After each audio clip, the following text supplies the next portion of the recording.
Si vous vous apprêtez à faire votre première facture, stoppez-vous et commencez seulement après avoir regardé cette vidéo. Je vais vous donner 5 choses à savoir qui pour moi sont vraiment indispensables avant de faire sa première facture. On va parler de SIRET, on va parler de mention légale, de régime de TVA, de support de conservation et de support d'édition. Salut, moi c'est Antoine, j'accompagne les entrepreneurs depuis plus de 8 ans sur la création d'entreprise et la gestion d'entreprise. Donc c'est parti pour la vidéo, mais avant ça, n'oubliez pas de vous abonner et d'activer la cloche pour nous soutenir.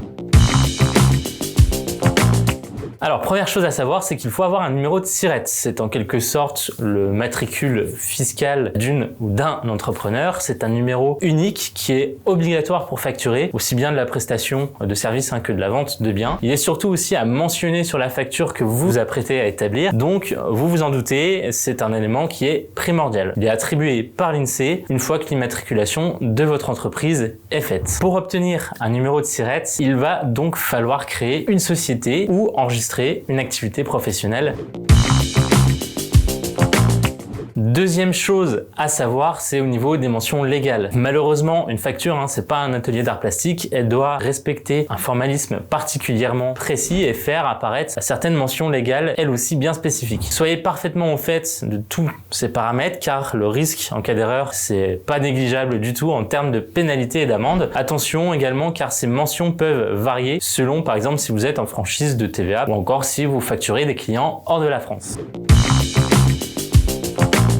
Troisième chose à savoir avant de facturer, la conservation de ces factures. Faire une facture, c'est pas un acte éphémère, il doit rester une trace de cette facture, donc a fortiori une durée de conservation. Et je suis heureux de vous dire que les factures doivent se conserver 10 ans. Vous vous demandez pourquoi est-ce que c'est utile de les conserver autant. Premièrement, en cas de contrôle fiscal, le contrôleur pourrait vous demander une pléthore de factures, donc autant les conserver. Et deuxièmement, l'intérêt c'est surtout en cas de litige, ça reste un document qui légalement fait foi, donc imaginez son impact.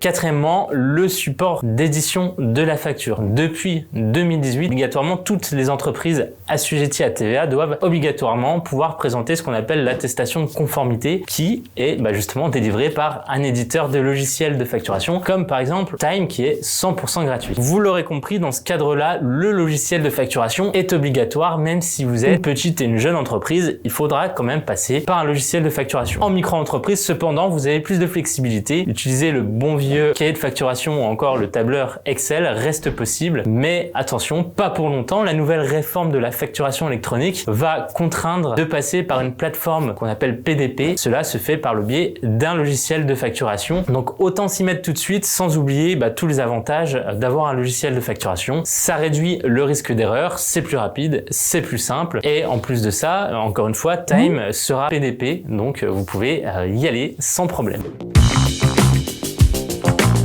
Et enfin, la cinquième chose à savoir, c'est son régime de TVA. Avant de facturer, c'est extrêmement important. Tout entrepreneur n'ayant pas les bases de la facturation s'est déjà demandé est-ce que je dois, oui ou non, ajouter de la TVA sur ma facture. C'est le dernier point à connaître. Il est indispensable d'être au courant de son régime de TVA. Dans la majorité des cas, si vous avez créé votre activité sous la forme de la micro-entreprise, vous êtes en ce qu'on appelle la franchise en base, donc vous n'avez pas de TVA ajoutée sur la facture. Par contre, si vous avez créé votre société via une autre forme juridique que la micro-entreprise, c'est pas une science exacte. Dans ce cas-là, je vous invite à consulter ce qu'on appelle le memento fiscal que vous avez dû recevoir et qui récapitule toutes les informations fiscales de votre structure ou alors de demander à la personne qui vous a accompagné sur la création de l'entreprise. Et voilà, maintenant vous pouvez faire votre première facture en toute sérénité. Encore une fois, n'oubliez pas de vous abonner et n'hésitez pas à commenter si vous avez des questions. Salut!